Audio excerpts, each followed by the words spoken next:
Yo, what's up guys, Alf here, and today I'm going to be doing a full in-depth deck breakdown of a deck that I've recently used to hit rank 1 with on the arena ladder. As you can see from the screenshot here, I'm currently 20-3 with this deck, so it's been performing really well for me. And now before I get into it, there's going to be an MTG zone link down in the description. If you click on that, it'll have the full deck list there that you can import into arena if you want to try the deck out for yourself. And I'm also in the process of writing a full text article about this deck for MTG Zone Premium that will have more details, a full sideboard guide, how I changed the deck for best of 1, and some tips and tricks to help you play the deck as well. So as soon as that's finished and up, I'll link that down in the description as well. But anyway, with that all out of the way, this is my Lurrus Humans deck in Historic. So with the release of Aftermath, we got a couple of really nice additions to the Humans tribe in Coppercoat Vanguard and Jarina Dauntless General. So since these cards have come out, I've been trying a ton of different shells in Humans to try and figure out the best build. I've tried Mono White, Selesnya, Mardu, Abzan, and 5 color as well. And as I was building all of these decks, the main thing that kept, standing out to me was the amount of really good 2-drops in the deck. I kept really struggling to fit all the 2-drops in. I honestly think the 2-drop slot is more stacked than the 3-drop slot at the moment. And additionally, a lot of the really good 2-drops like Coppercoat Vanguard and Thalia's Lieutenant really incentivize you to run a bunch of 1-drops as well in order to get bigger payoffs from them. So it made a lot of sense to go back to Lurrus Humans, which is a deck that I've played in the past and has always felt really good. And I feel like now we have such a good high density of humans that it's really worth it. And not only is Lurrus a really nice payoff for running a bunch of cheap creatures, but there's also some cards in the Humans tribe that synergize incredibly well with Lurrus, like Guardian Evangel and Dauntless Bodyguard that I'll get to later. But overall, this has definitely felt like the best build of Humans that I've played in a very long time. So starting off, we'll have a look at the main payoffs for being in Humans, and that is Coppercoat Vanguard, Thalia's Lieutenant, and Jarina Dauntless General. So Thalia's Lieutenant, just been the best card in the Humans tribe for ages, right? It's such a good power boost to your entire board. Like I mentioned, very good if you're running a bunch of 1-drops, because you can often go 1-drop on turn 1 into 2 1-drops on turn 2, play a Thalia's Lieutenant and boost your whole board. The fact it puts +1/+1 counters on means that even if the Thalia's Lieutenant dies, the buff that you provide stays on the battlefield, and then it obviously starts growing itself as well. So Lieutenant, unsurprisingly, absolutely sick in this shell, particularly because we're running a bunch of 1-drops. Then we've also got Coppercoat Vanguard, which provides a similar effect. So we have 2 2-drops now that provide this kind of Lord style effect, and the fact that it gives your other humans Ward 1 is incredibly good as well, particularly against decks that rely on a lot of single target removal like Rakdos or Jan Midrange. Now it doesn't give Ward to itself, so obviously this will be the prime target for your opponent's removal, but we have multiple ways to protect it with Dauntless Bodyguard and Jarina, and it's just a really nice, to have redundancy for this Lord style effect, especially when we're running a bunch of 1-drops, to ensure that we can just get a bunch of extra power on the battlefield, attack very quickly, and then the ward is really nice. We have a lot of other humans in the deck that are very important to be able to kill, like Thalia's Lieutenant and Esper Sentinel, so giving those Ward 1 off the Coppercoat Vanguard is really nice, particularly with Esper Sentinel. This is a really sick curve out, going Sentinel on turn 1, into Coppercoat Vanguard on turn 2, because not only does it give the Sentinel Ward 1, but it also boosts its power up to 2, which makes it even harder for the opponent to pay the tax. So if you're on the play against a deck like Rakdos, it's a nightmare for them to try and deal with Sentinel into Vanguard, or even Sentinel into Thalia's Lieutenant as well. And then if we can get multiple Coppercoat Vanguards on the battlefield together, then they have Ward 1 each, and then all of your other creatures have Ward 2. So I've been really impressed with this card. I think this is a card that is at its best when you're running a bunch of cheap creatures, and obviously we're loaded on the 1-drop slot here, so Coppercoat Vanguard has been a really sick addition to the tribe, and giving, like I said, having redundancy for the Lord effect is really nice.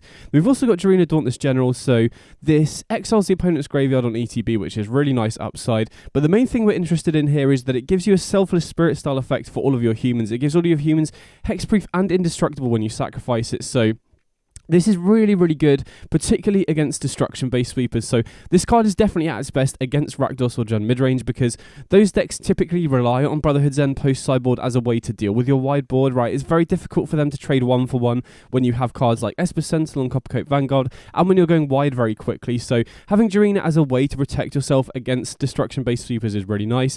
It's also really good in combat as well, so if you can attack with everything, you can just sack this to give everything indestructible, so no matter how the opponent blocks, it's kind of a out for them. And it also gives your creatures hexproof as well, so it does protect against single target removal, which can be good in the mirror against bigger humans decks that are relying on stuff like Skyclave Apparition and Brutal Cathar, which is really nice. Now unfortunately, the one slight downside of this is that it only gives it to humans, so it doesn't protect Lurrus. If this did protect Lurrus, then it would be so good as well. I mean, it is already so good. This has definitely been, honestly, in certain spots better than Coppercoat Vanguard, but if it did protect Lurrus as well, I think I'd be interested in running 3 or 4 copies. So I've been really impressed with this card, been very good across the board. Now the fact that it does give it incidental graveyard hate is nice as well, but that's not the main reason we're running it. We're mainly running it for the ability to protect our whole board. And then the other 2-drops, we've got Juggernaut Peddler, which is such an impressive card. The fact you get essentially Thoughtseize on a body. Now, obviously, you know, it replaces the card in the opponent's hand with a Juggernaut, so it doesn't give you card advantage, but the Juggernaut is basically irrelevant in so many situations because it's very, very easy to get your board up to a bunch of 3-power creatures, right? If we have the Peddler and either a Vanguard or a Thalia's Lieutenant, then we can just freely attack him with the Peddler and just trade it with the Juggernaut straight away anyway. And the fact that this does act as like a main deck Thoughtseize is so good in basically every single matchup. I've been super impressed with this card, particularly against control and combo is where it's at its best, but across the board it's just really good game one as well. So really, really sick card. And one thing that might look a little bit weird is why I'm not running Thalia in the main deck, and the main reason for that is that I just think Juggernaut Peddler is better for what we want it for. The other downside of Thalia is that, first of all, there are some matchups where it's not great, whereas Peddler is, like I said, very good across the board. And Thalia is also a card that is, you know, good on turn 2 or 3, but then pretty bad as you draw it later, whereas as long as the opponent has cards in their hand, Peddler is going to be good as the entire game goes on. So main reason I've only got Thalia in the sideboard is because I feel like Peddler just does what Thalia used to do, but generally better across the board as well, if that makes sense. And then finally, the last card at the 2-drop slot is Guardian Evangel, and this card is so good in the deck. So not only, it's like decent to play on turn 2, like 2 mana 3/1 that taps down something to allow your 1-drop to get into attack is pretty nice, but as you get access to more mana, this becomes incredibly good, right? Once you're at 4 mana, it turns into 2 creatures that taps down 2 opponent, you know, 2 3/1s that tap down 2 creatures that your opponent's got to allow you to attack in. This is just like the best way to break up board stalls if the opponent's playing bigger creatures. But the main thing that's really, really sick about Evangel in this particular deck is it's so good with Lurrus. So, you know, we are playing like an all-in aggro deck, but just having Guardian Evangel in the deck alongside Lurrus gives us this insane mid to late game engine where if we, you know, every time Evangel is cast, you conjure another one into your hand that goes to the graveyard, which means if we have Lurrus, we can just play the copy that's in the graveyard and just keep looping Evangel every single turn. So say we have Lurrus and Evangel in the graveyard with 6 mana, every single turn, if the opponent can't kill Lurrus, we can just conjure 3 3/1s onto the battlefield, tap down 3 of the opponent's creatures, and just make this huge board that gives you kind of like a way to go over the top of a lot of decks in the format. So Evangel, incredibly good card in its own right, but if you compare it with Lurrus, it just completely snowballs the game and allows you to beat decks that go bigger than you, which is really, really sick. Speaking of other cards that are also really good with Lurrus, we've got Dauntless Bodyguard here at the 1-drop slot, which is an aggressively slanted 1-drop anyway. You know, 1 mana 2/1 is exactly what we want in this deck. We're trying to apply pressure as quickly as possible. But the fact that we can also then use this to protect our other creatures if we don't draw it on turn 1 is really, really nice. So we have a number of really good targets to protect, right? Thalia's Lieutenant's a big one, Coppercoat Vanguard is a big one, as is Esper Sentinel and Recruitment Officer. So we have really good targets to protect, but it's also really, really nice with Lurrus of the Dream Den because we can, you know, even if we have a bodyguard on the battlefield, we can just sacrifice it at any point, then cast the Lurrus and then bring back the bodyguard to protect the Lurrus. So if the opponent's relying on destruction-based interaction like Fatal Push, we can just keep protecting Lurrus with the bodyguard and then bring it back every turn to protect the Lurrus again. And against aggro decks, you can also use it to, you know, block 2 creatures, block one of their creatures with Lurrus, block the other one with bodyguard, sack the bodyguard to keep the Lurrus alive, and then we can gain life off the Lurrus every single turn. So bodyguard plus Lurrus is another really, really sick kind of like mini synergy that basically makes decks that rely on destruction-based removal really, really difficult to kill the Lurrus, which is a really nice interaction. Then we've got Esper Sentinel, which is, you know, one of the best 1-drops in the whole format, and I think this is potentially the best Esper Sentinel deck in the format because we have so many ways to boost its power, right? We've got 4 Coppercoat Vanguard and 4 Thalia's Lieutenant to buff it, so it's very, very easy for us to immediately get this up to 2 power on turn 2, which makes it very difficult for decks that rely on non-creature interaction to be able to kill it. And then, you know, it's aggressively slanted once we do. Every deck in the format is running non-creature spells, so you're always going to get value off this. So yeah, Esper Sentinel, really, really sick card in the shell for sure. Then we've got 4 copies of Hopeful Initiate. So one thing I want to quickly address is, in the gameplay that I've got coming up, or in the first build of the deck, I was running Thraben Inspector in this slot. And Thraben Inspector is a decent card in the Humans Tribe, but after playing a ton of matches with Thraben Inspector in this slot, I just came to the conclusion that it was just the worst card in the deck. You know, there were some games where the game would go long and the clues would come in, but the more I played with this card, the more I just wanted it to be more aggressive. You know, I would much rather have this have 2 power and not get the clue and then just start getting in for extra damage. So I ended up swapping it for Hopeful Initiate, and the games I've played since I've made this swap have been a lot better, right? The fact that we have so many 2-power creatures, not only at the 2-drop slot, but also at the 1-drop slot as well, makes it very easy for us to just start growing this immediately. The only other real option is the 2-1 that has protection from multicolored, which seems reasonable as well, but the fact that this can grow to bigger than a 2-3 and is also additional removal for artifacts and enchantments is really nice. So definitely a big fan of this, and I think this is a lot better than Thraben Inspector, just because this deck is all about applying pressure, right? We're trying to kill the opponent as quickly as possible, and then it's nice that we also have Lurrus and Evangel as kind of like a way to go over the top if the game does go long, but I definitely prefer this swap.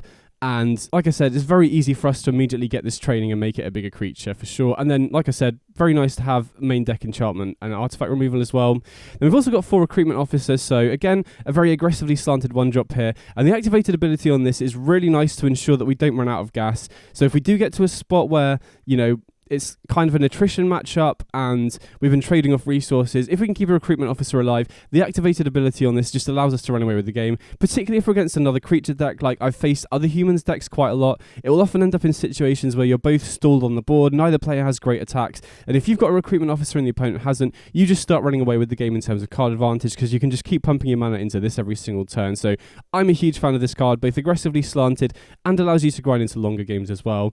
And then we've also got 2 copies of Portable Hold, so this is kind of the main deck flex slot, and I think Portable Hold is really important because otherwise you have no real good way to interact with the opponent if you're facing auras or wizards, or like Hammertime, for example. Even the Retrofit Foundry decks can be difficult, especially if you're on the draw. So I really like running a couple of Portable Hold in the main deck because it does have good targets in most matchups, and there are specific matchups like I just listed where you can struggle in terms of tempo going second. So I'm a big fan of Portable Hold in the flex slot. And we've also got Lurrus as the companion, and you know, like I said, pairs incredibly well with Guardian Evangel and Dauntless Bodyguard, but a ton of other creatures are really nice to get back, right? If the opponent kills a Thalia's Lieutenant, we can bring it back and just boost our whole board.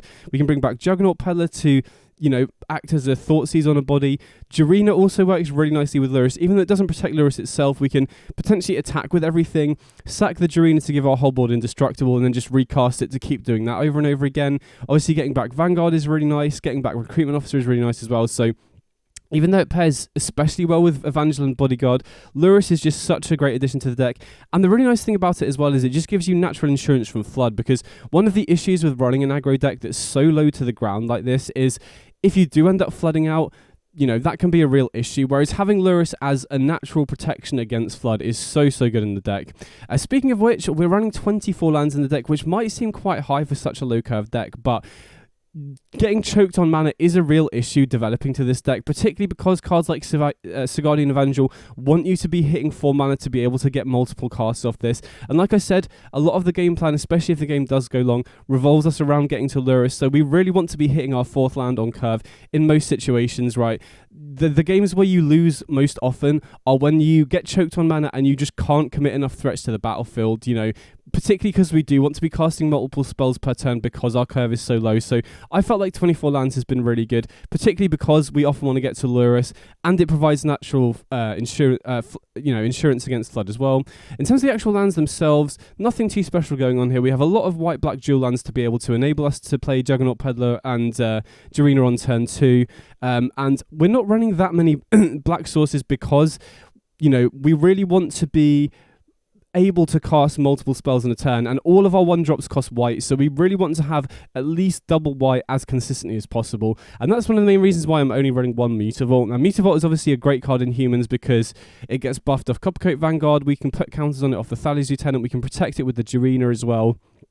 But I don't think you can really afford to run more than 1, because if you ever draw 2 of this, say you have like a Plains and 2 Mutavault, you can only play 1 thing a turn, and this deck is all about being efficient, right? Like I said, we want to be casting multiple 1-drops in a turn. On turn 3, we want to be able to cast a 2-drop and a 1-drop, and in order to do that, you need to very consistently have 2 white mana. So that's the reason why I'm running no more than 1 Mutavault, because the first copy is really nice, but you never ever want to draw multiples of it because of that.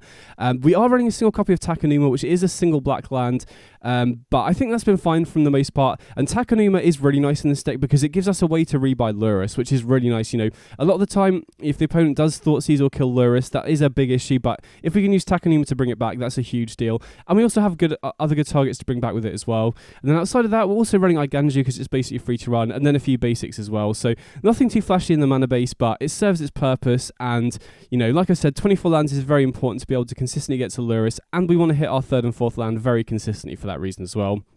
Then onto the sideboard, we got 2 copies of Portable Hull, so the 3rd and 4th copy for matchups where this is important. So for against all the artifact decks, like the Retrofit Foundry decks, this is really good against auras and wizards as well. So in those matchups, particularly going second, you really want to be able to slow the opponent down. Also very important against Mono Green Devotion as well to hit their turn 1 Llanowar Elves and Elvish Mystic. So I really wanted all 4 copies post sideboard.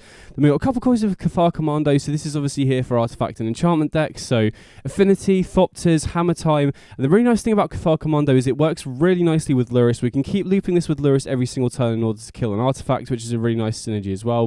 Then we've got 2 copies of Containment Priest, so this is predominantly here for decks like Goblins in order to shut off Muxus, because, you know, we are just a pure aggro deck in a lot of ways, and so it is easy for cards like Muxus to just go way over the top of us, so Containment Priest is really nice at shutting that off. Similarly, it also shuts off Collected Company and Inquisitor Captain against other tribal decks, and also shuts off stuff like Creativity and Reanimator as well, so really, really nice against decks that try and go over the top of us, and it's a human as well, so it synergizes. We can bring it back with Lurrus as well, which is nice.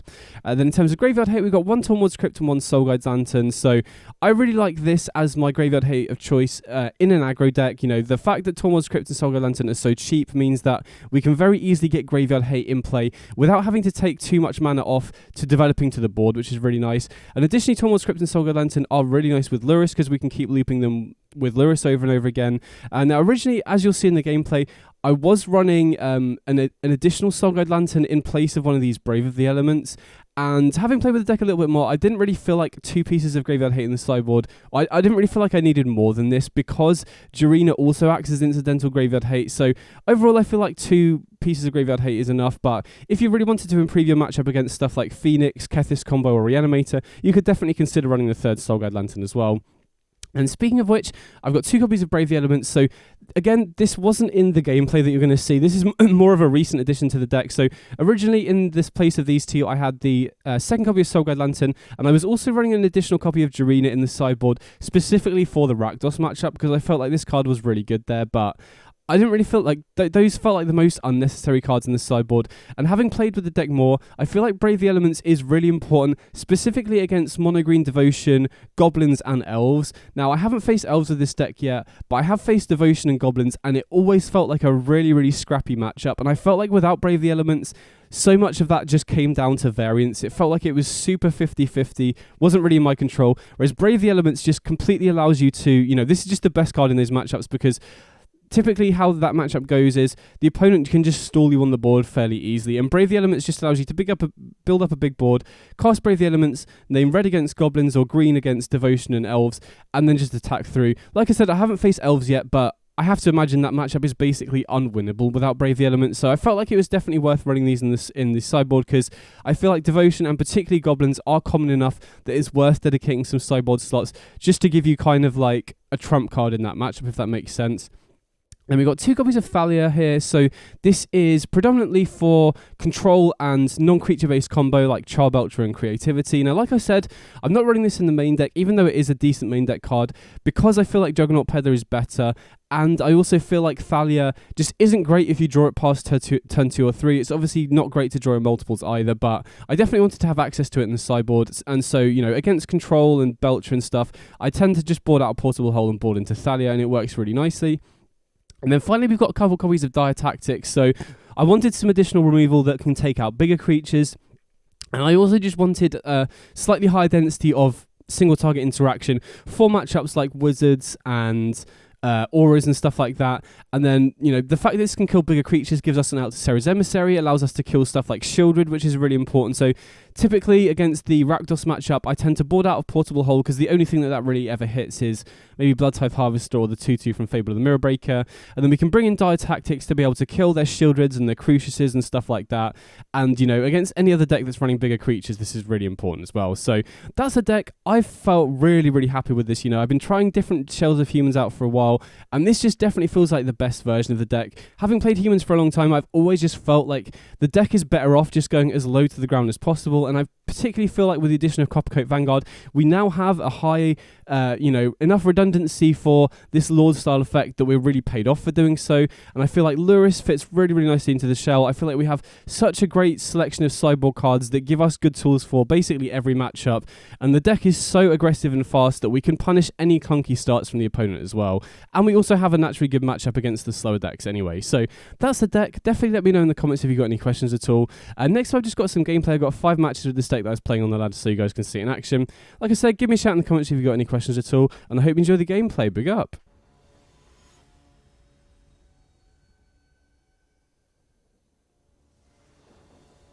Okay, so we're going second here. And yeah, happy to keep this. Right, we got Bodyguard on 1, into probably Peddler on turn 2. You know, we are against the Lurrus deck, so, you know, we would really like to shut off their early synergies if possible here. But, you know, also got Coppercoat Vanguard and Evangel, so definitely happy to keep this one. Okay, we're against Hammertime, so being on the draw here could make a really big difference, because if we're on the play, we could be playing Peddler on turn 2 here before they get a chance to play a Hammer, which could make a really, really big difference. So if they have a Hammer here, going second is going to be really, really huge for the opponent at least. So they have the Outfitter, so hopefully if they've got a belt in hand and they're waiting a turn to cast it, that would obviously be ideal, but I very much doubt that, right? I don't think the opponent would run out Outfitter here unless they had a Colossus Hammer. Yeah, so they definitely have the Hammer here, which is really annoying. Had we been on the play, we could have hit that with the Juggernaut Peddler. So immediately taking 10, which obviously isn't ideal. And we don't really have a great way to chump block here either. We're just going to have to block with our creatures, I think. So I'm just trying to think what's the best play on turn 2 here. Well, first of all, whether I want to shock in the Godless Shrine here. We're already down to 10, but I think I would rather shock it in just in case we draw more lands. You know, we're not under immediate pressure of dying. Okay, very happy we went for the Peddler here. Now we've got rid of the belts. Now, I'm kind of surprised they didn't use the Kemba's Outfitter to reduce the equip cost on the belt, considering they're equipping the Hammer this turn, just in case we killed Sigarda's Aid. So here we obviously have to block the Ornithopter. I think we're also happy to take out the Outfitter here. That just gets another threat off the battlefield, so they don't have something else that they can equip. Okay, they have a second Outfitter, which is a little bit rough. So, not in a great spot here, obviously. Okay, Lieutenant's not the worst. So I think I'm going to play the Lieutenant out here first, and then, particularly with this Evangel in hand, next turn we can go double Evangel, boost the Thalia's Lieutenant again, so there's a chance that we could potentially keep casting other threats and get the Thalia's Lieutenant up to a 12/12 in order to block the Ornithopter. Wow, okay, second Evangel means that might be a likely game plan. Now, that's going to take a while, obviously, and the fact that they've got the equip cost reduced on the Hammer means that they can move it around between their creatures more easily as well, but the fact that we can put multiple bodies on the battlefield to just block every single turn means that getting this Lieutenant up to 12 power isn't impossible now. But, I mean, the other thing is if the opponent draws a Portable Hole, we're basically in real trouble. Okay, the fact they attack with everything is a bit concerning. Wow, they have a second Hammer. That's really rough. So now we lose the Lieutenant, which is really bad. So that was obviously a very good draw for the opponent. I mean, thankfully we still have this extra Evangel here, but I just don't think we're ever going to win this. You know, we'd have to draw Portable Hold and they're drawing another card off the Sentinel. So that was just a kind of rough draw. And, you know, I think that matchup, I was going to say it would be very different had we been on the play, but they also did have the belt there as well, so maybe that wouldn't have been good enough. So definitely want the Portable Holes and the Cathar Commandos here for sure. Jarina, I'm not sure is that great here because their interaction is all going to be exile based, and then Thraben Inspector definitely the worst card in the deck, so I'm also going to trim that a little bit. Also think, I mean, there is an argument to bring in Dire Tactics here as well, just as an additional removal. But I'm not sure what else to cut here. All the 2-drops are really good. Maybe Coppercoat Vanguard is the least good in this matchup, so we could maybe trim on that. I could also maybe see just cutting the 3-bin inspectors entirely, because that is generally the worst card in the deck from my experience. But yeah, we'll just run it back like that. I'm much more optimistic post-sideboard when we have a high density of portable holds, and we're obviously on the play here as well, so Juggernaut Peddler can hit their hammers and their belts before they get a chance to play it. Okay, definitely going to keep this. We don't have a proactive play on turn 1, but Portable Hold is really good against them, and Evangel and Vanguard are very good at swarming the battlefield. You know, Evangel particularly good with the Vanguard, and Thalia's Lieutenant are just putting so much power into play very quickly. So opponent leads on the Sigarda's Aid. Definitely in a Portable Hold before they get an opportunity to use that to equip, because they could be very stranded with hammers and belts in hand without the Sigarda's Aid. You know, one issue with the Hammer deck is they have to mulligan quite aggressively, and if that's their only way to equip, they could be in trouble. Wow, nothing on turn 2, so I have a feeling that taking that Sigarda's Aid really slowed them down quite a lot. Definitely around the Vanguard here, because we want to save the Evangel until we're at 4 mana to get 2 of them down, and then we're going to commit a lot of power to the battlefield very quickly off the back of Evangel and Vanguard.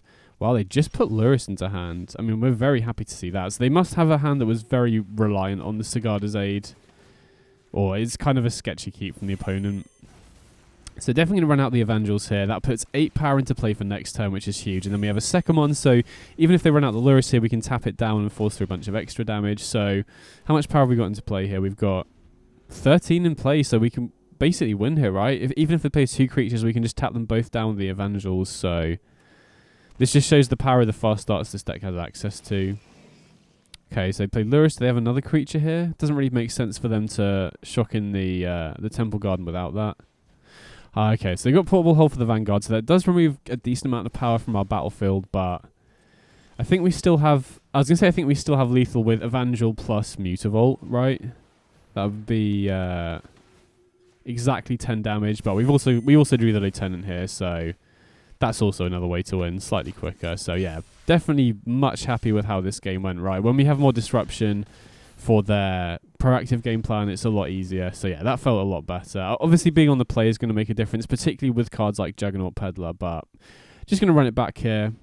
And additionally, having Cathar Commando here is really big, because Cathar Commando with Lurrus is a really sick way to just completely cut them off their hammer. And then Dire Tactics' additional removal makes it... You know, if they're relying on Sigarda's Aid, then Dire Tactics is a really nice way of cutting them off as well. So I can't keep that, too many lands and not enough gas, really. Okay, this is not ideal. We would like to have some interaction, but this, you know, opponents also mulliganing a lot, which tends to happen with the Hammer deck, right? You really want to mulligan to an equipment plus a cost reducer. Wow, so opponents on a Multi 4, but... A Multi 4 can be good enough, you know, especially if they go creature into hammer here. That's going to be too slow for the Peddler again. Hushbringer, okay. So if they have a hammer here, that could be an issue. Obviously, Juggernaut Peddler is now shut off. I mean, thankfully, Coppercoat Vanguard doesn't care about Hushbringer, so we can still apply a decent amount of pressure. But if they have hammer as their last card, which would be a really good 4... Okay, they have an Outfitter, which does get shut off by the Hushbringer, funnily enough. Attack with the Hushbringer. Wow, they did have a hammer. So I don't know, maybe their 4-card hand was Sigarda's Aid, Hushbringer, hammer, and hope to draw a land. Or maybe it's, you know, Sigarda's Aid, hammer, 2 lands, and hope to draw a creature. So unfortunately, we have to hold the creature back to block here, obviously. So I think we just have to pass here, unfortunately. We'd obviously rather block with the Bodyguard, although we're getting very close. We would love to have 3 creatures to be able to triple block the Hushbringer here. That would be so good, because they shut off their own Kemper's Outfit to trigger, so they don't have another way to equip the hammer here. But unfortunately, we're short of being able to do that. Okay, sick. That is a perfect draw. So now, well, we'll definitely play the Goddess Shrine tapped.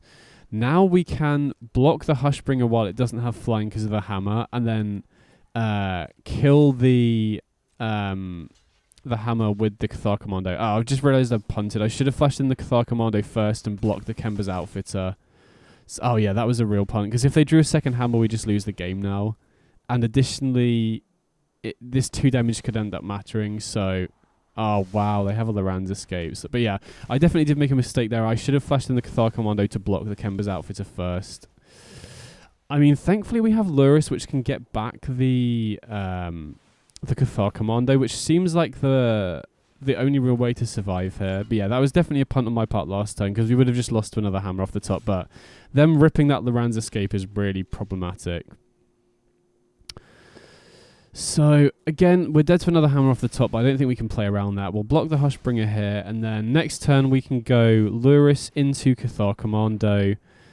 And the reason that I didn't block with the Vanguard was because I really want to keep both Lurrus and the Cathar Commando alive. We don't have enough mana here to activate the Cathar Commando, so now we can block with the Vanguard, let the 2 damage from the Outfitter through and survive at 1, and then we can start activating the Cathar Commando again. Now again, I would be at 3 if I hadn't made that mistake a couple of turns ago. Oh, okay, Portable Hull's a nice one. Okay, interesting. So I think we Portable Hull first here, and going to take out the Hushbringer. You know, no point in taking out the hammer while it's not reduced. Wow, they have a Lurrus Escape. I mean, that's a very good draw from the opponent for sure. So that shuts off our Portable Hull, unfortunately. Now, there is definitely a good argument to going Cathar Commando and bring it back. You know, use the Cathar Commando to take out the Colossus Hammer, then bring it back to potentially kill the Sigarda's Aid. But this way enables us to protect the Lurrus if they have destruction-based removal, or we could potentially get to a point where we can block with the Lurrus and the Bodyguard and then sack the Lurrus to sack the Dauntless Bodyguard to protect the Lurrus to gain 3 and just stop their attack. So here we can block the Hushbringer with the Bodyguard and then use the Cathar Commando to kill the Colossus Hammer in response. Very important to block before we kill the hammer, or Hushbringer gains flying again and we can't block it. But that's sick. Now we've shut off their Hushbringer. They've put Lurrus into hand, so that means that they can go Lurrus, bring back the hammer potentially. So I want to bring the Cathar Commando back to be able to kill the Sigarda's Aid. Now, thinking about it, maybe it was a little bit greedy of me last turn not bringing back the Cathar Commando, because we could have already killed the Sigarda's Aid. So even though the opponent's at 61, you know, we're going to have to kill them eventually, so we might as well keep attacking. I'm definitely not going to play the Bodyguard because we need to hold open the mana to be able to activate the Cathar Commando here. So I assume they just flash in the hammer, or they try and flash in the hammer, in which case we can use the Cathar Commando to take out Sigarda's Aid. Now, unfortunately, the opponent can just bring back Sigarda's Aid with the Lurrus. They can also bring back the Outfitter with the Lurrus, which is another way they can equip the hammer here. So yeah, they're hoping that we block here, which would then enable them to cast the Outfitter from the graveyard again, which we don't really want them to be doing. So we'll let the damage through here. And then I feel we have to... It's really tempting to go Cathar Commando here, but I'm going to go for Dauntless Bodyguard so that we can start attacking with the Lurrus again. Or we can potentially... I mean, to be honest, we'd be quite happy to trade the Lurruses here, I think, but I'd rather protect it. Having said that, yeah, maybe it was better to go Cathar Commando, considering we have the second Bodyguard here. Yeah, thinking about it, that would have been a lot better. I just played that turn way too quickly. So I definitely should have gone Cathar Commando there when we had the Bodyguard. Especially because they have Outfitter now. So we could have killed the hammer if we had the Cathar Commando. So yeah, that was also a mistake on my part. I should have got the Cathar Commando back there with the second Bodyguard in hand. So, I mean, thankfully, if they attack with the Lurrus, we can just block with the Bodyguard and sacrifice it. I mean, we can't just afford them to get in for free. You know, it doesn't really matter them attacking with the Outfitter anymore because the Colossus Hammer is already reduced. Even if we kill the Colossus Hammer, they can bring it back when it's reduced as well. So, blocking with the Bodyguard and sacking it basically prevents them gaining 13 life, which is obviously pretty huge. Okay, they do bring back the Hushbringer, which is a bit annoying. That shuts off the Lieutenants from growing anymore. And they can obviously equip the hammer to the Hushbringer as well, which means we don't really have good attacks. But it does also mean the Hushbringer loses flying. So, they choose to equip the Outfitter, which is interesting. I guess they don't want to lose flying. So, again, we have to bring back the Cathar Commando here. I think I should have done that last turn. Like I said, that was definitely a mistake on my part. But thankfully, we can just keep looping the Cathar Commando to stop them getting in with a big hammer creature, which is pretty important. We could potentially attack with the Lurrus and then use Cathar Commando to kill the Colossus Hammer, but then they can just cast the Colossus Hammer again with the Lurrus. So we would rather be in a cycle where the opponent never gets to connect with a creature with hammer on it. Okay, so the attack... I mean, we're dead to another hammer here, I think. So what we're going to do is block with the Lieutenant, and then before it deals damage, we can... Actually, no, if the opponent does have a second hammer, we can just Iganjo the Hushbringer in response. So we're not actually dead to a second hammer, which is good. You know, looks like the opponent's considering something here. Wow, they do have a second hammer. So we'll let them equip first here. The annoying thing is that the Outfitter's going to die, so then they can use the Outfitter to give that second hammer the equip reduction as well. But thankfully we're in a situation here where they can only bring back one hammer per turn, and we can destroy that hammer each turn cycle as well. So this is a weird game. Definitely just going to keep bringing back the Cathar Commando every single turn here for sure. And then... I think we can attack with everything here, right? There's no real risk of doing that because if they want to trade Lurruses, we've got the Bodyguard protecting it. Going to keep the planes in hand to bluff here. If they use the Outfitter... Oh, wow. Ornithopter could be an issue. I mean, thankfully, we're at 8. So if we get another connection with Lurrus, even if they equip Ornithopter with another hammer here, we go down to exactly 1 after a Lurrus attack. So we're not dead here because of the Ornithopter, which is pretty important. But had I not made that mistake earlier with the Cathar Commando, we would be at 10 here already, which would obviously be a bit safer. Okay, they equip the Lurrus, but... Wow, and they attack, so we can just... I guess they're hoping that we make a mistake. We can just block with the Cathar Commando, and then before damage, just use the Cathar Commando to kill the hammer. And then... Yeah, this Ornithopter is going to be a bit of an issue. Once they equip it with the hammer, it's not that bad, because then it loses flying. Oh, okay, Portable Hold is interesting. So... I think we should Portable Hold the Ornithopter, just so we don't take 10. And then that means that we're not as vulnerable to future hammers off the top. But yeah, I'm really regretting that turn a few turns back where I went for the double Bodyguard, because had we killed the Cigar Aid, that also shuts them off. You know, hammer or belt off the top is much less of a good top deck if we'd used the Cathar Commando. So I think we're definitely incentivized to attack here, even though we're going to use the Portable Hole to... take out the Ornithopter, just so that we're not dead to a random hammer or something off the top. I'd much rather be at 11 than at 10. So we can use the Bodyguard to protect the Lurrus here. They lose the Outfitter. And we are getting them down to a reasonable life total now. It is possible that we can just run them down, especially with this 8/8 Lieutenant. So there is an argument to maybe Portable holding the Cigar Aid, but I think just taking out this Ornithopter here is really important, because otherwise they can go Lurrus, get back a hammer, equip the Ornithopter, and then attack for 10, which would put us down to 1. And it's obviously huge here that the Cathar Commando doesn't get affected by Hushbringer either. If it did, you know, if we were running like a Loran style effect, then we would have lost this game a long time ago. But Cathar Commando being an activated ability rather than an ETB is absolutely huge here. Okay, so they play the hammer. They're going to equip it to the Lurrus, but like they saw last turn, they don't really get anything from attacking here. And they can't really effectively block either, because we can, you know, kill the hammer before it does anything, really. So, we can either go Bodyguard to protect the Lurrus here, or we can just go Cathar Commando straight away. And then, you know, get back another Cathar Commando, which I think I don't mind. You know, buffs the Lieutenants here, and then there is definitely an argument to holding back the Lurrus here, but I think at this point in the game we'd be happy to take the trade.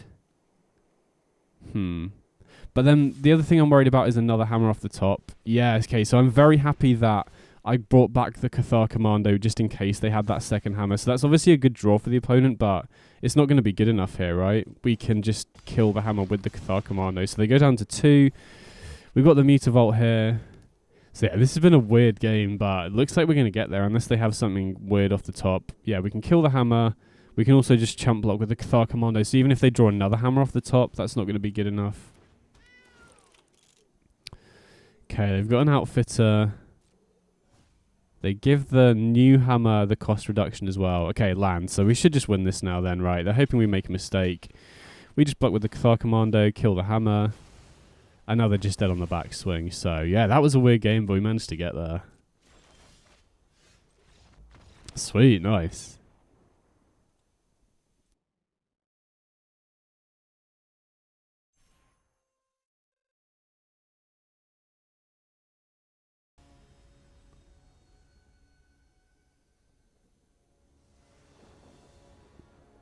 Okay, so we're on the play here.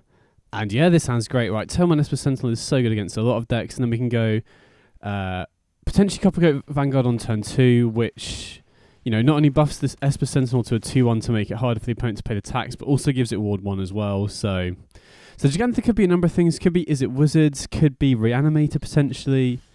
Oh, interesting. Okay, so it looks like opponents on Domain probably. Going to run out the Peddler on turn 2 here just in case they have a Territorial Carvu in hand. Ha, they do. Okay, so if they only had a single Crucius, there's definitely an argument to potentially going for that. But considering they have double Crucius, I think Carvu is the only pick here that makes sense. So against a Domain deck, I think this is a pretty good matchup overall, right? They don't have any creature interaction unless they draw it off the top. And we can go Coppercoat Vanguard next turn into Recruitment Officer, which represents a lot of damage. And that also makes it very hard for them to pay the Sentinel tax as well. You know, they can obviously play out the Crucius here, but we can tap it down with the Guardian Evangel, so even if the opponent does have untapped land into Crucius, unless they happen to have Leyline Binding, which would draw us a card off Sentinel anyway, I think it's going to be really hard for them to race here. Now again, we are quite vulnerable to Deafening Clarion here, so they could be digging for that, yeah. So they discard Bind Secrecy, name Ambitious, which is a pretty good line if they're trying to dig for the Deafening Clarion, but if they can't find it this turn, I think they're just dead, basically. You know, nothing else really gets them back into it. Even if they have like a Niv here, I don't think that's going to be near good enough to stabilize them. So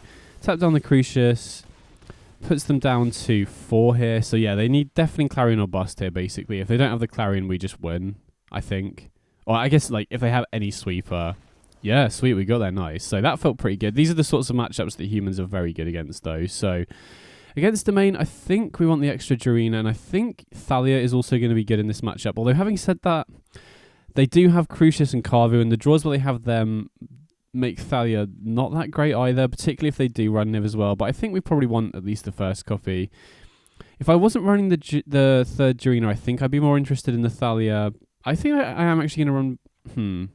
It's tough because there's not really any other two that I want to bring in here. I think Jurina is going to be good in this matchup because they are, you know, they're not likely to be running Divine Purge. I think they're basically going to be running either Deafening Clarion or Supreme Verdict if they are running sweepers, both of which Jurina is really good against. That just, you know, protecting our board. But I have been considering cutting Jurina from the sideboard and something else to make room for Brave the Elements, because I do think that Devotion, Elves, Goblins, you know, any monocolored deck, or even the mirror match against other humans, you know, any monocolored deck that's good at clogging up the board is really difficult to beat in a lot of situations. Now, the humans mirror match I've actually found to be fine for the most part. Brave the Elements would just be a really nice tool to have access to in that matchup. Okay, can't keep a one-lander, obviously. But in... you know, in matchups like Devotion, particularly against Elves, I feel like Elves is probably an unwinnable matchup without Brave the Elements. Now, I don't think it's worth dedicating sideboard cards to decks. Oh, wow, they have the Leyline. Okay, that makes Juggernaut Peddler a lot worse, obviously. But yeah, I don't think it's worth dedicating specific sideboard slots for a matchup like Elves, which is really uncommon. But I think both Devotion and Goblins are common enough where it's probably worth... dedicating some slots to, because those matchups are really difficult. So them having the Leyline of Sanctity when we have double Juggernaut Peddler here is really annoying, right? We if we play the Juggernaut Peddler, not only do we not get to hit the opponent's stuff, we also just have to reveal our hand as well. I don't think it's a May ability on Peddler, so even if we choose not to replace one of our cards with Juggernaut Peddler, if we cast it, we just have to reveal our hand to the opponent, which is really awkward. I mean, having said that, you know, this second Juggernaut Peddler is very near useless. So I could you know, since we have to target ourselves and reveal the land, I might as well just replace this second Juggernaut Peddler with a Peddler, because then it's going to be able to block the Carvu here at least. And I definitely don't want to run out the Evangel until we draw the 4th land. You know, if we don't draw land again, then maybe we're forced to play the Evangel, but I would rather hold it in case we do draw an extra land. So yeah, we have to reveal our hand, but I think I'm happy to swap for a Peddler here, because if we do draw the 4th land, we can either go Evangel for 2/3/1s, or we can just run out the Juggernaut the Juggernaut itself to be able to block the Carvu here. But yeah, this isn't an ideal start. That Leyline of Sanctity is actually really strong against us, so maybe I'm supposed to trim one of the Peddlers for a Thalia if they are bringing Leyline of Sanctity, but I can't imagine they can afford to mulligan to it that hard, if that makes sense, right? So we don't draw a land, but Coppercoat Vanguard is pretty good. That allows us to present a faster clock. I mean, having said that, they haven't really done anything, so there's a good chance they have interaction here, but thankfully we have the Jarina that does provide some amount of protection. They push the Vanguard. I think we have to sack in response. If they have a second piece of removal, we're in trouble here.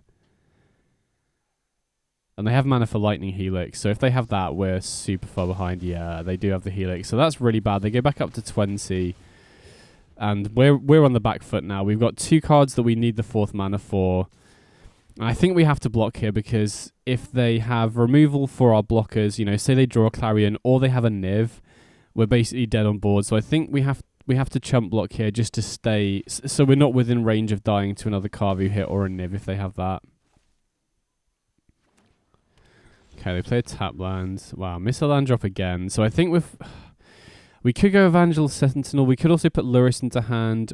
I think I'm just going to draw for the 4th land here off the clue. Because if we don't find the 4th land... Okay, we found the 4th land, that's good. I was going to say, if we don't find the 4th land off the clue, we're probably losing anyway. And if we do, that then opens up our hand a little bit more.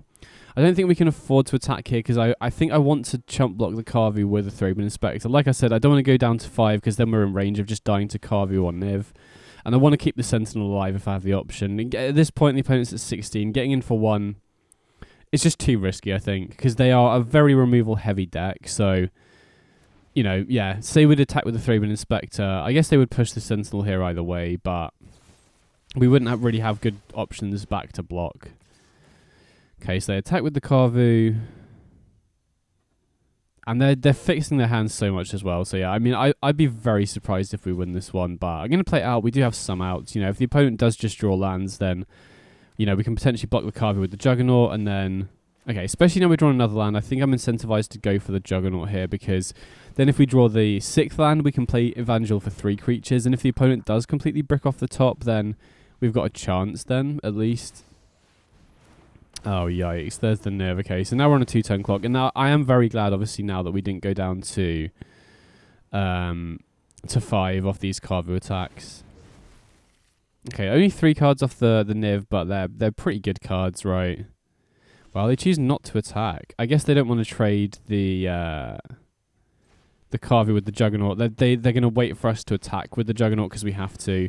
I mean, Evangel can tap down both the creatures, which allows us to get in for 6. And we have the Lieutenant here. But unfortunately, we have to chump block the Carvu. So there's definitely an argument to holding back the Thraben Inspector here. I think that's what we have to do, right? Hold back the Inspector to block the Carvu. And then try and attack in for a bunch with the Evangel. But we already know they've got a second Carvu and a Crucius in hand. So they already have enough blockers. So unless we happen to rip another Evangel off the top, I don't think we're going to get there. Okay, looks like they're considering not attacking with the Carvu. I guess they see that we've got Thraben Inspector as a blocker. Okay, no, they do attack him with the Carvu. Does make sense. Forces the chump block here, and they've already got 2 blockers in hand as well, so they can just main phase 2 cast the 2 blockers. Wow, they discard the Crucius though. I mean, that could be costly potentially if they don't have 2 blockers here. Okay, there's a Carvu. Okay, they have a second Carvu. That makes more sense then. I mean, I was going to say, if we draw an Evangel off the top, we can potentially win here, right? We could tap down both their Carvu. So I'm going to draw, just in case we draw another Evangel here. If we draw Evangel, tap down the Carvus and attack. I mean, that assumes they have no removal. I mean, another Lieutenant isn't bad, but I don't think that's good enough, right? They can just block 2 of our creatures and then we're just dead to the Niv on the backswing, but I'll play it out. Maybe the opponent, doesn't see the line. I've definitely fudged stuff like this in the past, so Attack with everything, force the blocks. But yeah, I mean, even though we were behind for most of that game, if we'd drawn an Evangel off the top, we potentially did have a way to get lethal. I mean, having said that, that does assume the opponent doesn't have any removal here, which is kind of unlikely as well. But the fact that we at least had an out in that situation is pretty impressive, considering we've been behind in this game basically since the Leyline dropped on turn 0. So that was a little bit rough. Leyline was very good because we had a Juggernaut Peddler heavy hand. So I think I'm going to bring in the Thalia. I'm tempted to just trim a Juggernaut Peddler just in case. I don't want to risk that happening again. But yeah, I mean, game 3 on the play, if they don't have the Leyline particularly, then we should be good. But yeah, that was kind of an annoying game because Juggernaut Peddler, the strength of that card relies on it slowing the opponent down. Just as a 2-2, it's not that great, obviously. So if the opponent can stop that, and obviously Leyline having to target, Leyline forcing Juggernaut Peddler to target ourselves is always going to be rough. So here, pretty happy with this, right? We don't have any disruptive elements, but we've got a fairly fast start. Particularly if we can draw another 1-drop off the top, then we could go 2 1-drops into Vanguard, which represents a lot of damage. Oh, interesting. Okay, so we draw a Jarina. I think I'm going to go for the Vanguard first here. Maybe that's incorrect. Maybe I'm supposed to go for Jarina. But I feel like I'm more scared of a sweeper with this hand. So I would rather, if they have removal, that they use it on the Vanguard than the Jarina. Because I imagine they've probably got, Deafening Clarions and stuff like that against us. So we get to attack in. That Vanguard was a very good draw off the top. I mean, having said that, maybe there's an argument to going for Jarina first there. But if the Jarina gets pushed and they then have a sweeper, we're in real trouble. So I kind of prefer doing things this way around. And now we're in a good spot where even if they have another Fatal Push, we can protect the Vanguard.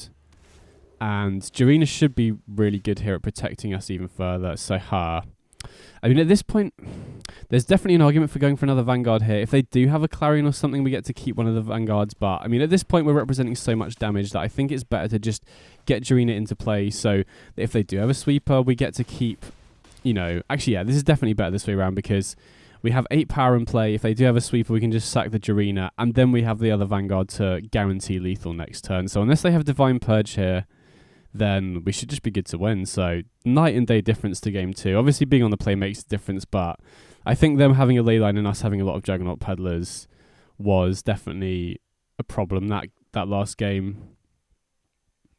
But yeah, I think we should be good, right? I don't think Domain or Niv tends to run Divine Purge. And we know they're running Niv as well, so I think they're much more incentivized to be running Deafening Clarion, if anything. Okay, they've got Leyline binding. So are they binding the Vanguard here? I mean, we can sack the Jarina in response, but I don't think we need to, right? We have the second Vanguard in hand.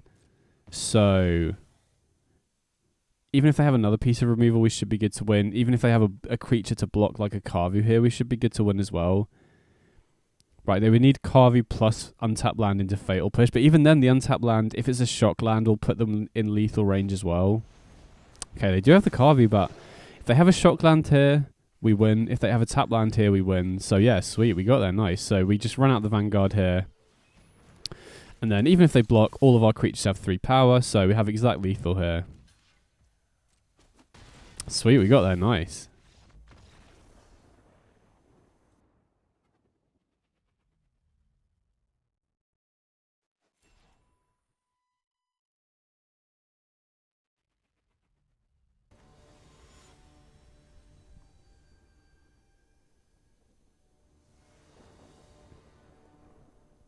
Okay, so we're on the play here, and no 1-drop is a little bit annoying, but I think, Coppercoat and Thalia's Lieutenant are so good, and Evangel's really good at top end as well. So I think we're probably incentivized to go for Lieutenant on 2, and then we can potentially go Coppercoat into Evangel. Okay, turn 1 Thoughtseize is a bit annoying. I mean, thankfully we didn't mulligan though. It looks like we're probably against either Golgari or Jund Midrange, and so, you never really want to mulligan against those sorts of decks. Okay, interesting. They take the Vanguard. I mean, I think I'm kind of happy with that. Right, we can run out Lieutenant on turn 2, and then, depending on what we draw, we'll obviously see, but I could see an argument to maybe putting Lurrus into hand next turn if we do get unlucky and draw another land, and then we've got Evangel for turn 4, which isn't bad. Evangel is very good against mid-range because it's, a 2-for-1, sometimes even more than that. Wow, we do draw another land, so not drawing particularly well. Well, having said that, the opponent did also get unlucky on the Witherbloom Clan. I was going to say, really hope they don't have a Jarstall here. That was obviously a risk, right? We know they've got Thoughtseize in the graveyard, so They could very easily go Jostle into Thoughtseize, but I think it's worth waiting until turn 4 to play the Evangel, and the other options we have is play Evangel out on turn 3, which is not only mana inefficient but only gets us a 3/1, and then then on turn 4 we have to put Lurrus into hand, which is still vulnerable to Thoughtseize. So even though we got Thoughtseized there, I think I'm still happy with that sequence there. So unfortunately the opponent does have access. Oh wow, they got Molten Impact as well. I was going to say the opponent has access to Witherbloom Command, which can kill the Evangel as well, but now they've got Molten Impact, they can go Witherbloom Command, mill and drain for 2 and still kill the Evangel off the excess damage from Molten Impact here. And then they can potentially mill over a 3-drop, which they can then get back with Jostle as well. So, yeah, not off to the best start here. Opponent has had a very good draw against us, and we've not drawn particularly well ourselves. Okay, and the Tarmogoyf as well. Yikes. So, not looking that good here. I mean, I think the best line is just play out a Recruitment Officer. I was going to say, and then potentially activate it, but with the Eiganjo in hand, I think it's probably worth just running out the Inspector here. Then we can chump block the Tarmogoyf if we feel we have to, crack the Clue, or use Eiganjo on the Jostle if they attack with it. Now, thankfully, they don't have a 3-drop in the graveyard to get back with Jostle. Okay, now they've got Crucius, so obviously need to be wary that if we kill the Crucius, they can get it back with Jostle. If they attack with both here, I think I'm just going to snap off the Eiganjo on the Jostle, and then just potentially block the Tarmogoyf, but I don't know. I feel we can afford to go down to 10, and if we happen to draw like a Lieutenant or a Copper Coat off the top, then that puts a lot of stats into play out of nowhere. But the opponent now has Crucius live. Oh, okay, Evangel's a pretty good draw here. So we can use that to tap down the Crucius and tap down one of their lands. And then we could start getting aggressive here, potentially, but I think that's a little bit risky, especially when they have the Hive. But I feel like the only way we're going to win this game at this point is to keep drawing really well, right? We have to hit like a Thales Lieutenant or a Copper Coat Vanguard or another Evangel off the top to even stand a chance here. So I don't mind getting aggressive here because we're so far behind that the only way we're going to win this is if the opponent doesn't draw particularly well, and then we can start forcing a bunch of damage through off the backswing. But yeah, it looks like they're animating the Hive here and going aggressive themselves, so maybe I should have kept back the Thraben Inspector. Maybe that extra 1 point of damage isn't going to make a difference in the long run. But yeah, we'll trade with the Crucius, go down to 2, and then yeah, okay, we didn't draw particularly well. I mean, we can crack the Clue and see what we hit, but had we hit a Lieutenant or a Copper Coat Vanguard there, we can apply a lot of damage on the backswing, but then we're dead to the Hive, so yeah, maybe attacking with the Inspector last turn was a little bit too greedy. I think I still like attacking with the Recruitment Officer. So we obviously need 3 blockers back here. Again, I just don't think we can afford to play around anything at this point, right? We put them down to 8. If they don't have a removal spell here, then we can survive by blocking, and then we can potentially get lucky with like a Lord effect off the top is a potential out. I mean, they do play the Jostle here instead of animating the Hive. Ah, okay. So now they've got a removal spell plus the Hive activation, so they're obviously going to pick Fatal Push here, I'd imagine. Yeah, okay. So that was a little bit unfortunate. I mean, we could have obviously played around that by holding back something else to block, but I don't think that's not a winning play. We're just surviving at that point, so definitely want the extra Jarina here, and then cutting the portable holes for sure, and then could also consider bringing in Dire Tactics, potentially.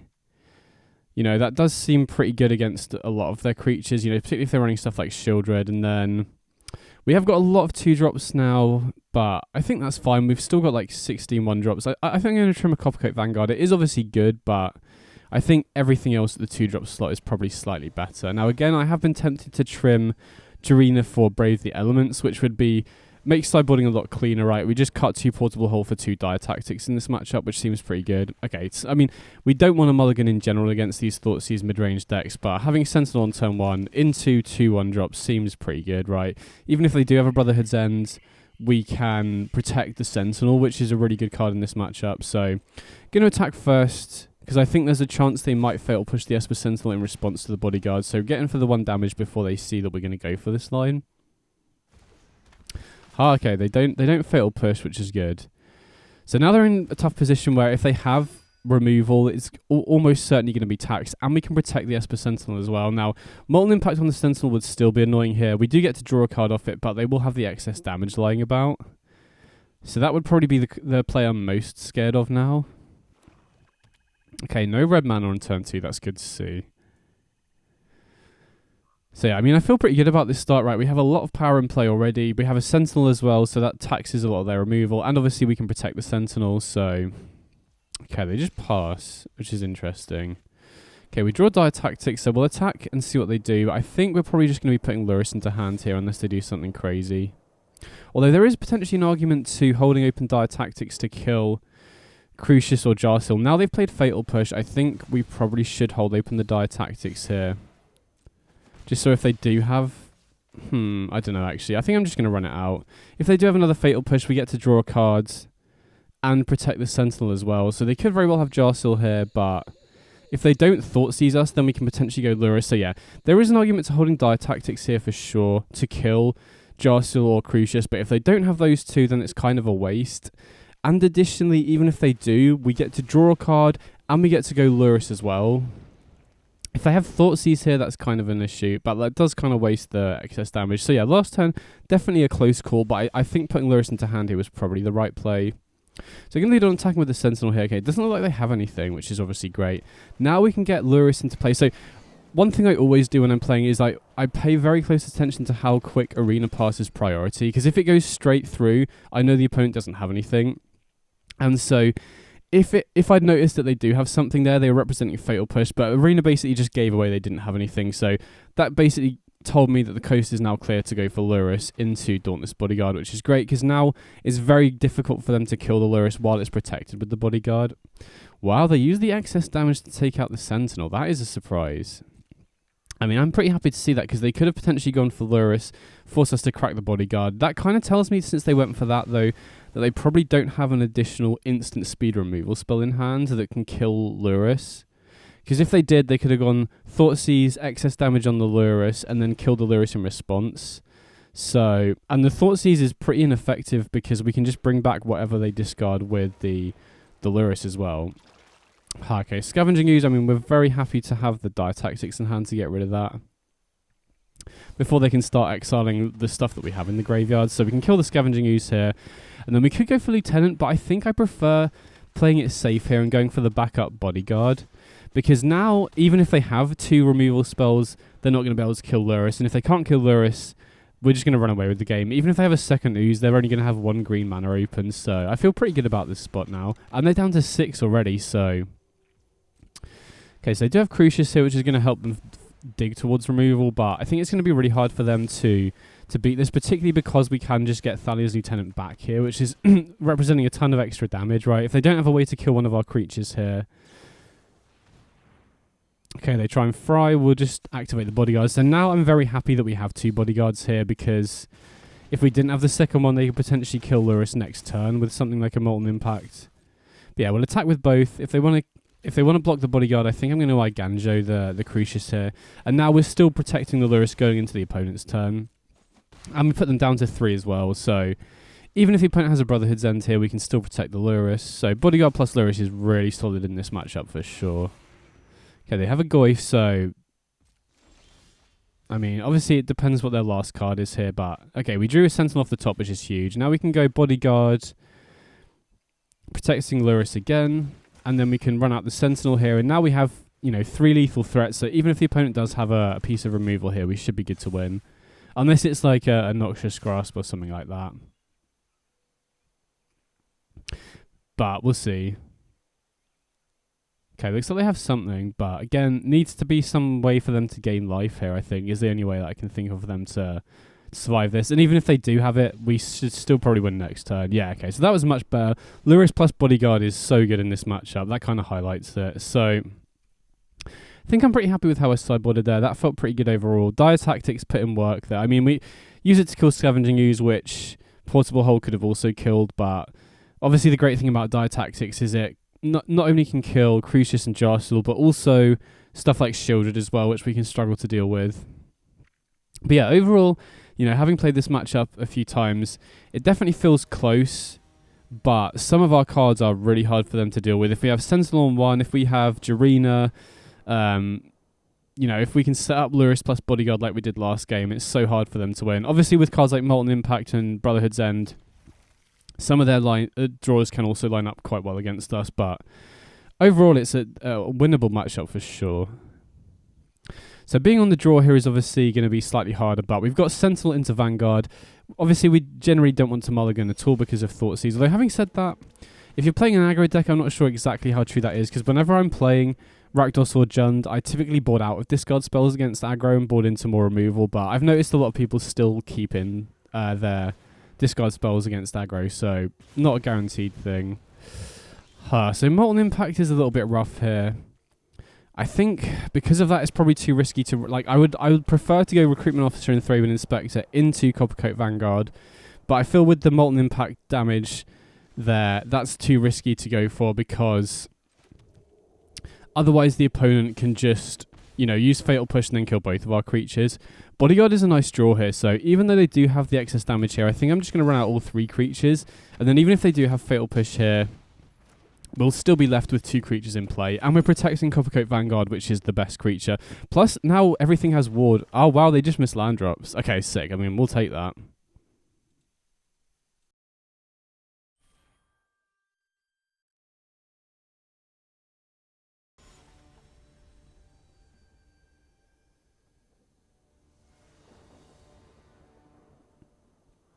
Okay, sweet. So we're on the play here.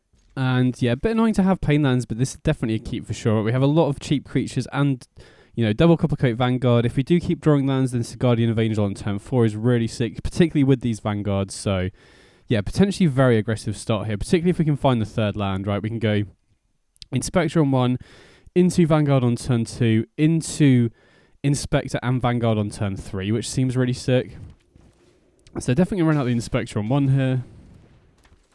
And then we'll see what the opponent's on.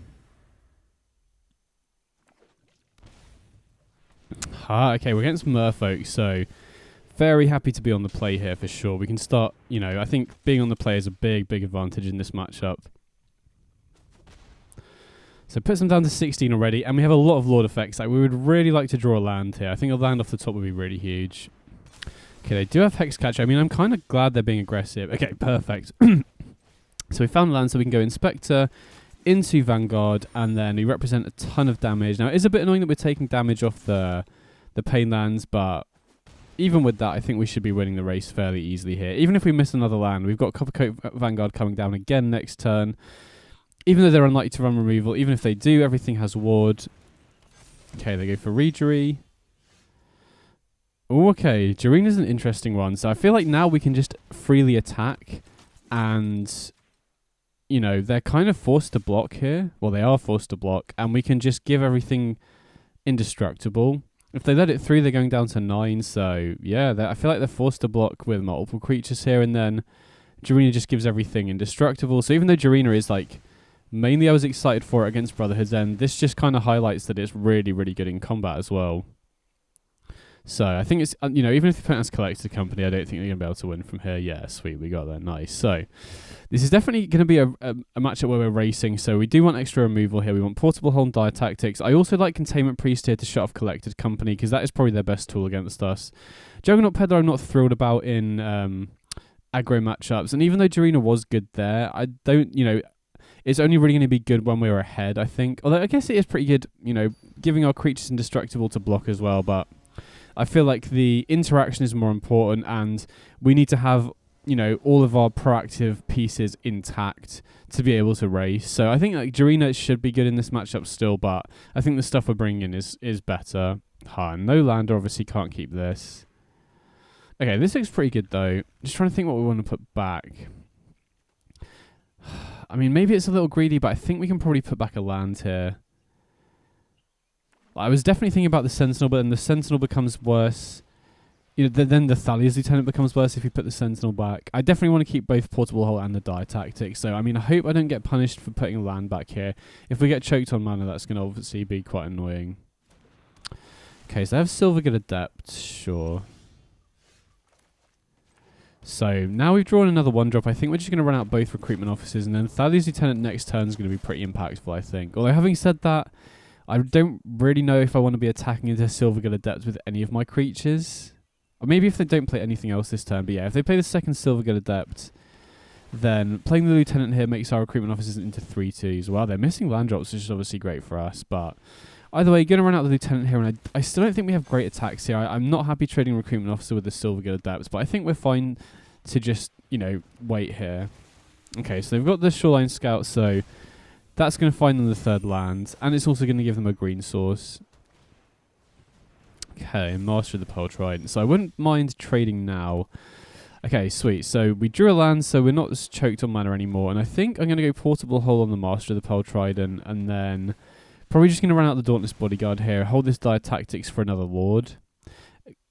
Actually, I think I'm just going to pass the Die Tactics up, just to be more mana efficient, right? If they play another Lord, we can't really blow them out in combat, because even if we kill a Lord, they're still going to be able to trade with a lot of our creatures because they have 2 power. But I feel like this is more mana efficient, right? We can pass the Die Tactics. If they play like a Sphylan or another Lord, we can just kill it, and then, you know, play the Bodyguard during our turn, just to be a little bit more mana efficient. So kill the Reejerey here.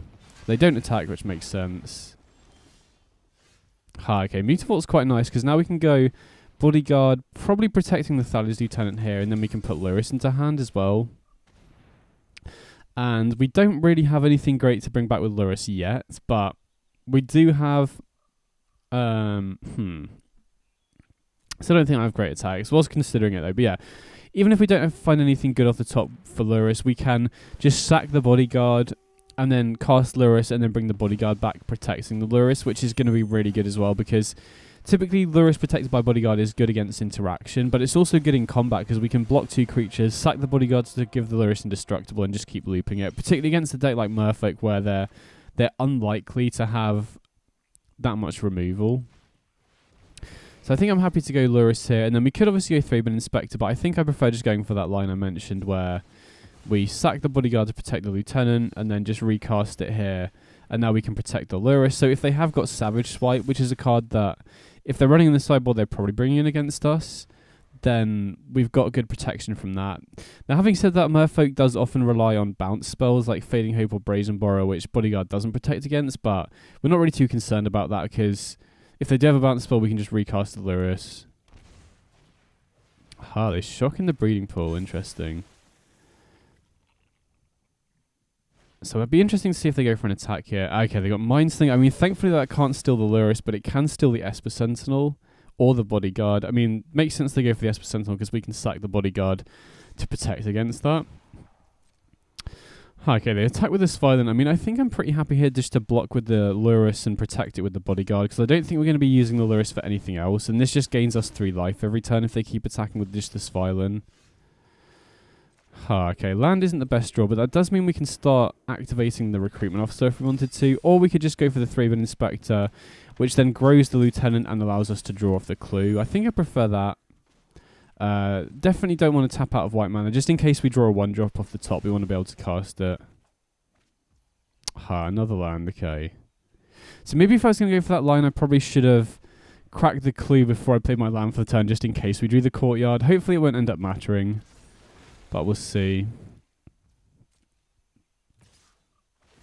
Okay, they attack with the Sphylan again. So with mana open, it's slightly more risky to block with the Lurrus, but again, I think it's fine, right? I think Savage Swipe is sorcery speed, if I remember correctly.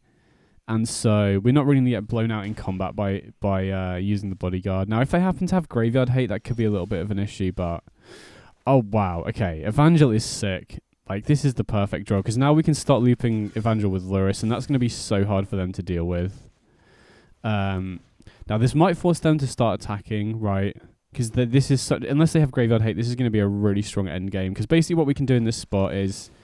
We cast the Evangel, we get a copy of it, we cast that, and then we get another copy, which goes to our hand and gets discarded during the end step, which then means that it's in the graveyard to just recast off Lurrus. So once we have this Courtyard in play, every single turn we get to play 3 Evangels, which puts 3 3/1s in play, taps down their creature, and also puts counters on the Thalia's Lieutenant every single time. So that was a sick draw. Now we've got our basically this is our like mid to late game engine to just go over the top of whatever the opponent's doing. Oh, they do have Trickster, so okay, tap down the Lieutenant. Makes sense. Definitely not going to attack here. And then I think the opponent might just be forced to attack, right? They know we've got this engine set up. Unless they can find Graveyard Hate, they have to like apply pressure now, basically. But we have pretty good blocks here, I think. Oh, they have another Trickster. Presumably tapping down the Lurrus, yeah. Yeah, okay, so it looks like they're going for an all-out attack here, but like I said, I think we've still got good blocks, particularly if they attack with the Master of the Pearl Trident. Okay, so where do we want to block? We definitely want to kill the Master for sure. And then killing the Mind Slinger gets us back Lurrus, which is nice. Now, if they have a Hex Catcher, we could be in trouble here a little bit, but you know, I don't think we would block that differently here, to be honest. So, going to block like this. If they don't have the Hex Catcher, I think this combat's actually pretty good for us. But again, I don't think the opponent really has a choice here. Now, there is an argument to maybe blocking the Mutavault instead of one of their creatures, but I'm kind of, you know, I would rather deal with stuff that's on the board and force them to pump mana into Mutavault if they want to.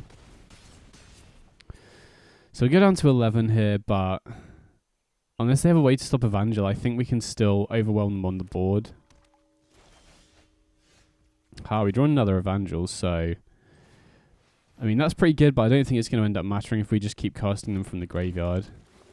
So definitely going to tap down the land here. And now I'm thinking about whether it's worth attacking with the Lieutenant here. That could be greedy if they happen to have a Collected Company, but I don't know. I feel it's tough because we're potentially winning the long game off the Evangels anyway, but we could put them in a position here where they have to keep a creature back to block.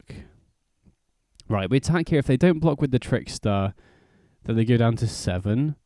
And then, you know, particularly since we're casting Evangel every single turn, if they do go for an all-out attack, we also just threaten tap, or even if they don't go for an all-out attack and they leave a couple of blockers back, we threaten tapping down their blockers with Evangel to let the Lieutenant get through anyway. So they do attack in again, but again, I think we're fine in terms of blocks, right? We can kill the Mutavault, we can kill the Trickster, and we can block, you know, we only take 6 this way, and we've still got Lurrus going here, so they do have Hex Catcher, but we still survive that. And they've only got 2 blockers back, so this kind of highlights what I was talking about, right? I'm kind of glad we attacked with the Lieutenant, because now we can just tap down both blockers that they have and just win with a Lieutenant attack. I do need to be careful not to tap out of white here, but yeah, I can't think of anything they could have for 1 mana that could stop this. So yeah, we just pay the ward on both of these. Tap down the Mistbinder, tap down the Hex Catcher, and then we can just go for lethal with the Lieutenant. So I could definitely see an argument to the attacking with the Lieutenant last turn being slightly greedy, because we probably do have the inevitability here, but we were able to close the game out quickly. So yeah, I'm not 100% sure. We do end up winning here, but we could have potentially lost to a Collected Company last turn. But yeah, we got there. Nice.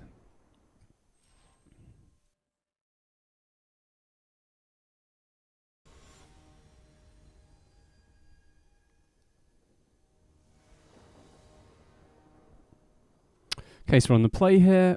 And yeah, we can keep this for sure. Sentinel into Lieutenant or potentially Vanguard is really nice opening against a lot of decks. So definitely lead on the Sentinel here and see what the opponent's on. Farmland. So it looks like we're against Control. So, I mean, Sentinel into Thalia is such a strong start against Control.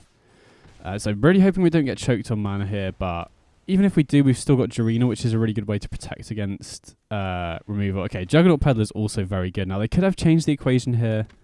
Okay, they don't. That's pretty big. So we're just basically looking to hit sweepers here, I think is the main thing. Okay, they have 2 Supreme Verdicts. I still think it's right to just take one of them, though. You know, that's the main thing we're worried about. Jarina can also protect against sweepers, although having said that, I think it's going to be hard to resolve through that change the equation. And them having Snapcaster Mage is also kind of annoying here, because they can just flash it in as a blocker. So I don't think I'm going to attack with the Sentinel, because otherwise they can just, you know, flash it in, trade in combat, and I think they're pretty happy with that trade. Okay, they do Soul Partition the Esper Sentinel, but that does get to draw us a card, which is pretty nice. You know, I'm much more happy with that exchange than them flashing in the Snapcaster and just blocking with it. I mean, we are kind of choked on mana here a little bit. This situation kind of exemplifies why I don't like going lower than 24 lands. I'm going to jam the Dreener here. I imagine this is just going to get countered, which is a little bit annoying. And then I'm expecting a Supreme Verdict the following turn, but the alternative is we run out the Coppercoat Vanguard, they don't counter, and then they just Verdict anyway. So I think it's best to run the Dreener out there and just get rid of that counter spell. Okay, missing land drops again, but Juggernaut Peddler's not the worst, right? We can get rid of that Snapcaster Mage, or if they've drawn something better, we can get rid of that. Okay. Would have liked to get rid of the Snapcaster Mage, but I think Wandering Emperor is more of a threat at this point. Okay, opponent choosing not to play out the Juggernaut. Wow, missing land drops again. 24 land deck, this is kind of rough. So I think we'll lead on attacking here. And it's also a bit annoying that we've got the Takanuma here rather than a white-black duel, because then we could potentially go Inspector into Bodyguard. I think I'm just going to run out the Lieutenant here. They can obviously go Snapcaster, change the equation, but, I don't mind that. We've still got a lot of good cards in hand, even if they do. And then they're kind of running on empty. Obviously, they can go for Consider here, but they've just got Juggernauts in hand. But, I mean, again, us getting stuck on 2 lands has really slowed down our ability to commit to the board, which has definitely been an issue. But, the nice upside about that is we've still got a lot of gas in hand, right?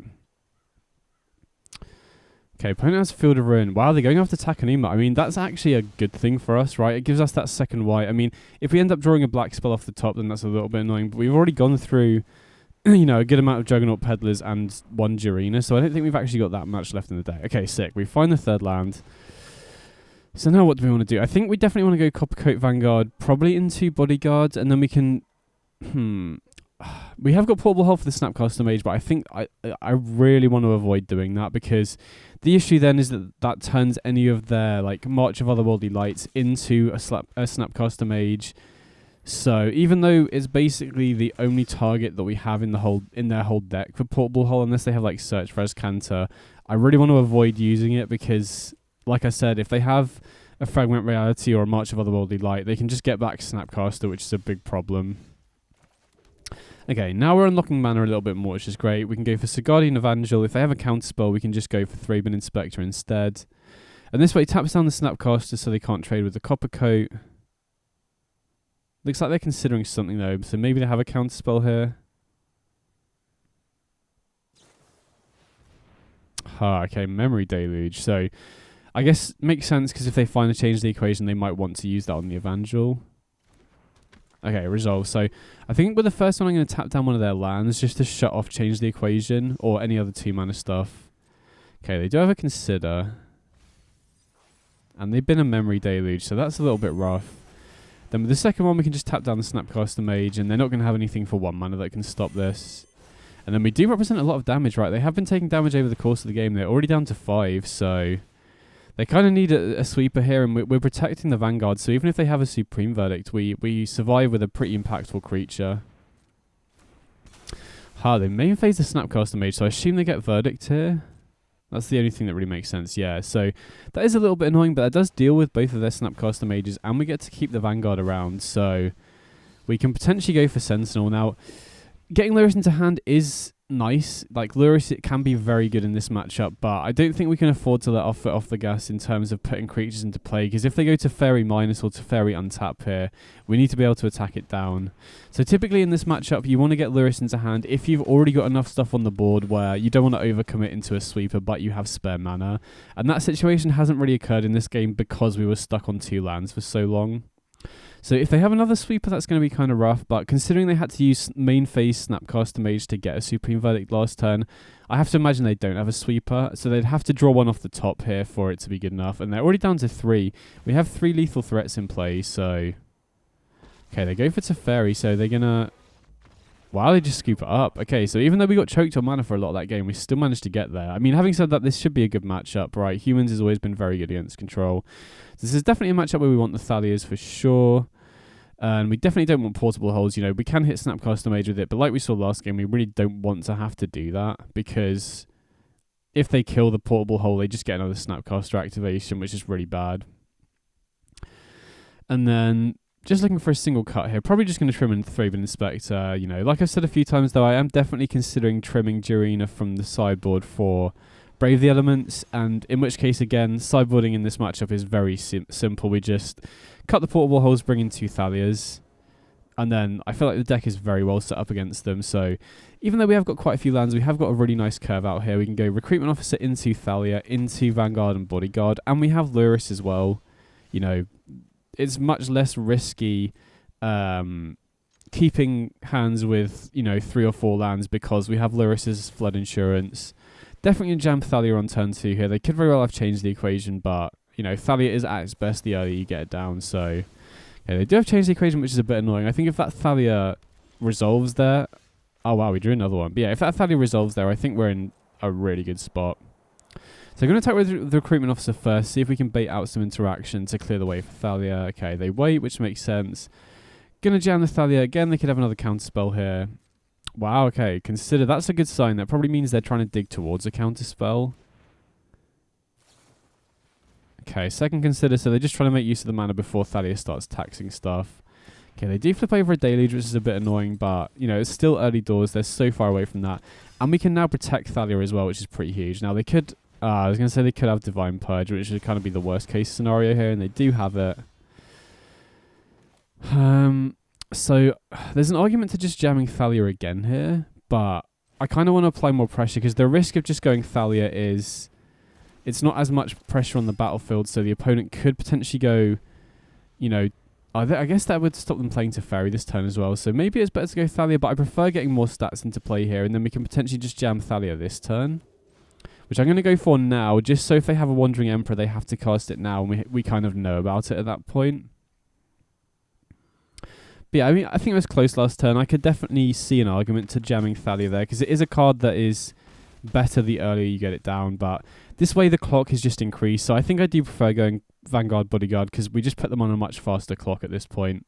Even if they have another sweeper here, it has to be a Divine Purge for them to kill the Vanguard here. You know, if they have a Supreme Verdict, we can protect it, which they do, so we can protect the Vanguard here, which is nice. Do lose the Thalia, but, you know, they basically used up their entire turn doing that. And we still have the Bodyguard and Recruitment Officer here to use. Ooh, okay. Jarina's a nice one. Now, there is definitely an argument for going for Jarina here, but just to get rid of the Memory Deluges. But I think I prefer just being more mana efficient, because then we can potentially go Jarina next turn to bait out a counter spell. And if they don't have a sweeper this turn and they have to counter Jarina, then that leaves us, you know, open to potentially going for lethal with Mutavault. Because, you know, we could have gone for Jarina last turn, like I said, while the shields were down to get rid of the Memory Deluges, but I kind of prefer going for it here, because if they have to use their mana to counter this, they have less mana available to interact with the rest of our board, which is, you know, we have lethal in play already, so... Having said that, you know, we still would have had mana to go for, say, a Recruitment Officer this turn instead. You know, we could have gone for Jarina last turn instead of Recruitment Officer. Okay, they marched the Coppercoat Vanguard, which is a bit annoying because we can't protect with the Bodyguard, but looks like they, yeah, so we get to, looks like we're getting to resolve the Jarina, and their kind of shields down here as well, so exiling the Memory Deluges is huge here, and now we have protection from Supreme Verdict as well. Now, there's definitely an argument to putting Lurrus into hand here, but I think I'd rather just apply as much pressure as possible, so if they don't have a sweeper, then... We can just win much more easily, right? Because the risk with not going for the Mutavault attack here is they're at 5 instead, and, you know, 2 or 3 pieces of spot removal could stabilize them. Whereas now, since we put them down to 3, they basically need Divine Purge to stabilize, right? If they have Supreme Verdict, we can protect our board with Jarina. If they have multiple pieces of single target removal, we can just win off 1 creature plus Mutavault. And we also have enough mana now where we can just put Lurrus into hand and cast it immediately anyway. So I think it's better to go for Mutavault last turn just to put them at a lower life total. Okay, so don't do anything, but I think, you know, it's best to just fire up Mutavault and attack here, see what they've got. You know, force them to have it, basically.